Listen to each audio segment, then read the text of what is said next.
Hey there, YouTube. It's Bobi, aka Paginator, and I'm here today with the Fellowship of the Ring book tag and some really out of control hair.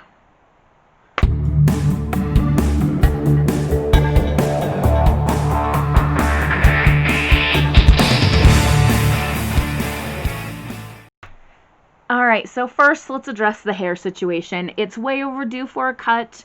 I just got paid, so I just need to schedule the appointment and get it cut, and in the meantime, you'll just have to bear with me. So, yeah, my fairy loot for the month is overdue, and I have an order coming from the King's English that I placed a while ago, and it's finally being shipped, and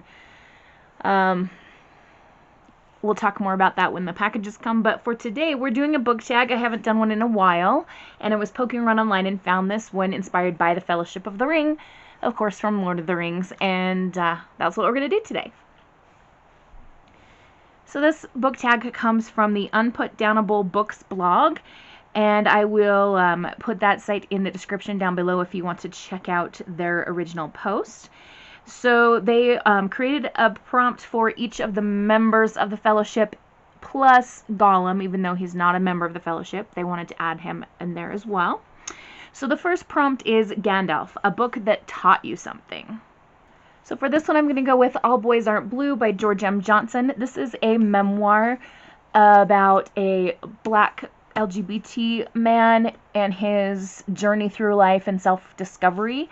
I learned a lot, but the main thing that this taught me was even someone who is so different from me, we have a lot in common just in terms of being human. And of course that's something that, like, in my brain I knew, yeah, but it kind of became more internalized as I read this book. So I'm very grateful for that one. The next one is Frodo, a book that left a mark on you. Alright, so this one should come as no surprise. I picked Harry Potter and the Sorcerer's Stone. I just grabbed the first copy of Harry Potter that I saw when I went out to my Harry Potter shelf. The whole series, I would say, would be the answer to this question. This series has left such a mark on me that I feel like Harry Potter is part of my identity now. Even at school, like, the kids know me as the teacher who's the most obsessed with Harry Potter. I have Harry Potter stuff all over my classroom. I have my acceptance letter. I've got house banners in the windows. I've got all kinds of things, and it's become part of me. And even through all the stuff that's happened with J.K. Rowling and people wanting to cancel her because of her opinions on trans issues and all that stuff, it has not decreased my love for this series and how much it represents love. And yeah, it's just positive things for me because I can separate that from the whole author side thing. The next one is Legolas, a book you finished in one sitting. Alright, so I have this Sound of Stars by Alicia Dow, which I just read on Sunday, and this is a science fiction story. It's quite similar to Zero Pete Forever, actually. We have a human girl and a robot or cyborg boy or alien boy or whatever. Anyway, and sparks fly between them, and we have the alien who in this book is named Morris. It's Morr1S, but we call him Morris, and he has feelings, and most of the aliens from his race are not supposed to have feelings, but he does, and he has very strong feelings for our lovely main character, and her name is Ellie.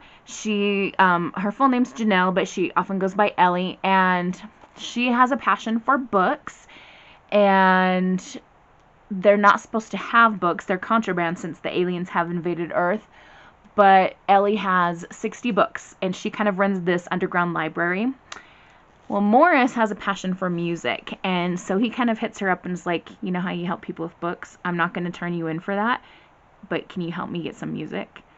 So they kind of come together through their love of books and music and end up on quite the journey together as crazy things happen. And there's some fun elements of pop music mixed in here, as well as some possible like time travel, and it sets it up really beautifully that it could be a series. I'm not sure if it's going to be. I haven't done any research to find out, but this book was so intriguing and I like tore through it. It was quite lovely. The next prompt is Gimli, a book that features an unlikely friendship. Alright, so I picked Dance of Thieves by Mary E. Pearson. She is the author of the Kiss of Deception series, which is fantastic. This series is also bloody fantastic. And this one, we have a reformed thief and an outlaw leader who get unfairly shackled together, shall we say, and form an unlikely friendship because they get forced into working together. And then romantic things happen. The next prompt is Mary, a book that pleasantly surprised you. So I picked Words in Deep Blue. This is by Kath Crowley, and this book was one that I originally thought, okay, it might be cute, but then it was so much more enjoyable and fun and cute than I thought it was going to be, and very emotional too. This is about Rachel and Henry, and years ago she had a crush on him and left him a love letter tucked into his favorite book in his family's bookshop. And she waited for him, like he was supposed to respond to the letter, and like he never came, and so she's pretty disappointed, but she's returned to the city where the bookshop is, and she's gotten a job at the bookshop to work alongside this boy, and she's kind of like, I don't know that I want to see him, I'm embarrassed, yeah. Henry is struggling. His girlfriend has just dumped him, and his family's bookstore is kind of going out of business. It's like dwindling down, and now this girl Rachel's back in town, and she's got her own issues going on. Rachel also needs a distraction because her brother drowned a few months ago, and she just feels like she can't feel anything, especially anything positive. So because of the death of the brother and things, I was thinking it was going to be a lot sadder than it was. It still has sad elements for sure, but it was a lot also brighter and more like heartwarming than I thought it was going to be. So that is a pleasant surprise. Words in Deep Blue by Kath Crowley. The next one is Pippin, a book that made you laugh. So for this one, I'm going to pick Nevernight by Jay Kristoff. This is quite a dark book, actually. It's about Mia Corvair, who's like essentially training to be a murderer, and she has this shadow cat named Mr. Kindly and stuff, but the snarky humor in here is like so me. There are little footnotes that the authors put in as like, I guess snarky is the best word when I think of Jay Kristoff. It's just like that sarcastic, like random facts, weird, bizarre humor, and I was laughing out loud many times throughout this, even though it is quite a dark story. Does that make sense? If you've read Nevernight, you probably know what I'm talking about. If not, give it a go. It is not a book for middle schoolers by any means. It's got some adult situations and things in it, but it's a good one for us older folks. The next prompt is Boromir, a book or series that you think ended too soon. Alright, so I'm going to pick the Lady Janies series. This one is my Plain Jane. We also have my Calamity Jane and my Lady Jane. And you don't have to read these together. They're kind of actually just a collection of standalones. But from everything that I've understood, their intention of these ladies was just to write 3 books. And I am just like dying for them to write more. They take historical things or well-known stories like Jane Eyre, actual historical figures like the Lady Jane Grey or Calamity Jane, and they put their own twists on them and add their brilliant sense of humor, and I just love these so much. I can't even tell you like what joy these books bring to my heart, and I'm getting some of my students hooked on them too. I've got a girl who hadn't read like a full book on her own up until this year, and she's read all 3 of these. And I'm just so excited to see people getting excited about the work of these 3 authors, Cynthia Hand, Brody Ashton, and Jodi Meadows. So I sincerely hope that they will decide to continue and do more than just the original planned 3 books in this collection. The next prompt is Sam, a book with memorable side characters who stole the show. Okay, so for this one I'm going to go with The Fire on High by Elizabeth Acevedo. The side character that I just absolutely adored is her abuela, her grandmother.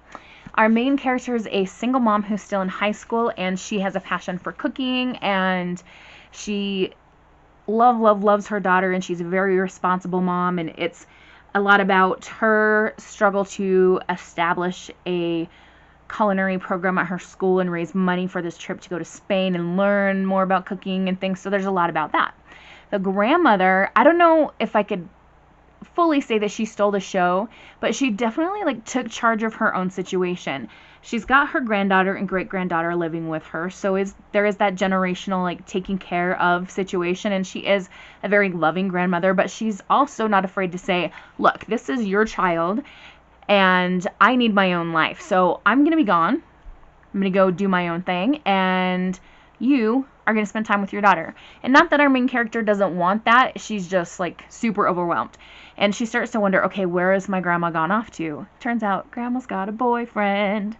And I just loved the side story of the grandma and how like amazing her abuela was, but still like not afraid to have her own life. So she was a good side character that really popped for me.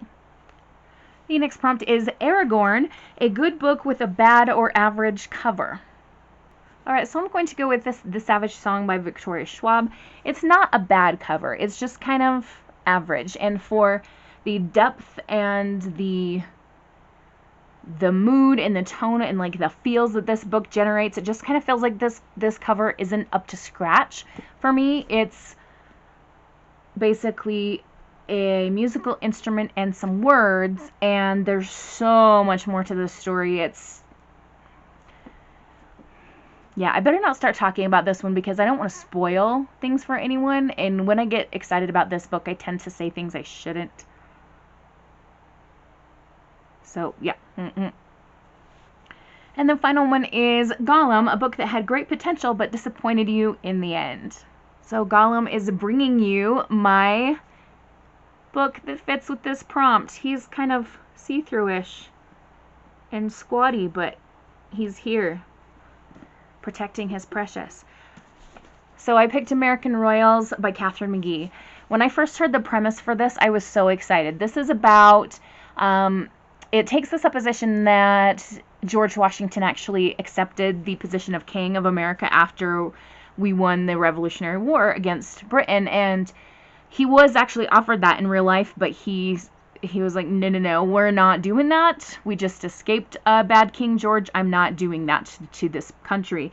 So in real life, he said no. In this book, I suppose he said yes. And so this is all about the Washington family line and how we now have these kids who are the American royals, and they're kind of watched like we watch the British royal family. And one of them is better suited to rule than the next, and there's lots of controversy going in within the House of Washington and debating over who is going to be the next Queen or King of America. We have Beatrice, Samantha, and Jefferson, and I have to say I was super disappointed in this book. I painted the edges of it. Isn't that nice? I was just really let down. It did not live up to what I thought it could be. It was just so much about the snarky siblings being brats to each other, and I just got to the point where I was like, I don't want to keep reading this. It was very, very disappointing because I thought there was so much potential in the idea of it. It just didn't follow through for me. If you happen to love this book, I am very glad for you, and yeah. Thank goodness we live in America where we can have different opinions on things. And we can still be friends. Although not many of our current politicians seem to understand that logic. Anyway, I'm going to stay away from the politics for now. And we're going to call this a good one. It's been a long time since I've done a tag, and that was kind of fun to go through those questions and think about some Lord of the Rings characters as well. It's been a while since I watched those movies, and I'm thinking, also been a while since I just kind of stared longingly at Legolas and went, oh, you're pretty. Maybe I'll have to rewatch those sometime soon. Alright, enough of that. I'm going to sign off for now because it's time for me to go edit this, and then I should go to bed.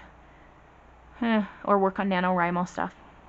So I hope you all are having a wonderful and bookish day. Happy reading. Adios.